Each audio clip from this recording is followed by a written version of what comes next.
నా ప్రియమైన తెలుగు మిత్రులందరికీ హ్యాపీ ఈస్టర్. శుక్రవారం దినం యేసు ప్రభువుని ఏ విధంగా ఇల్లీగల్గా అరెస్ట్ చేసి, డిటైన్ చేసి, క్రూసిఫై చేసి, ఘోర చిత్రహింసలుగా చంపింది దేనికంటే మన పాపముల నుండి రక్షణ విముక్తి కలగటానికి, మనకు శాంతి రావడానికి. చూడండి, ఇప్పుడు నేను వాషింగ్టన్ డీసీలో ఉన్నాను, చాలా మంది తెలుగు అని కలిసి.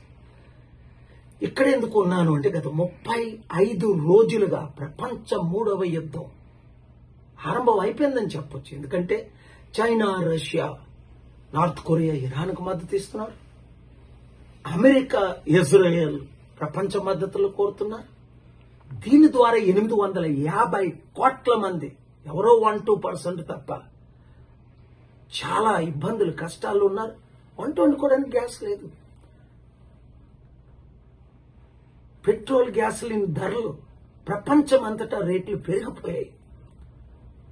కొల్లలు 850 కోట్లు నష్టం కలిగిస్తుంది.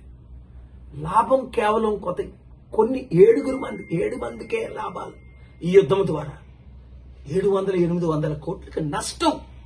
కనుక ఈ యుద్ధం ఆపడానికి నేను ఇక్కడ అమెరికాలో ఉన్నాను. ప్రార్థించండి, నా మిషన్ ఫలించినట్లు. చాలా కష్టమైంది, అన్ని మిషన్లా కాదు. లైబీరియా యుద్ధం 2003లో 30 రోజులు ఆపేసాం. హెయిటీది 3 రోజుల్లో ఆపేసాం. రవాండా, బురుండిది కొద్ది రోజుల్లో ఆపేసాం. ఆ తర్వాత ఇండియా, పాకిస్తాన్ కొన్ని వారాల్లో ఆపగలిగాం.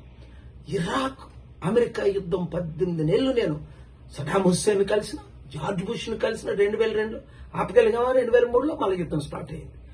ఈ యుద్ధం వల్ల ఎంతో నష్టం ఉంది. ఈ యుద్ధం ఆగాలని ప్రార్థించండి. ఈ ఈస్టర్ సీజన్లో ప్రతి ఒక్కరు, హిందూ, ముస్లిం, క్రిస్టియన్, ఎథిస్ట్, అందరూ దేవుణ్ణి నమ్మని వారు కూడా ఈ వీడియో ఇతరులకు షేర్ చేయండి.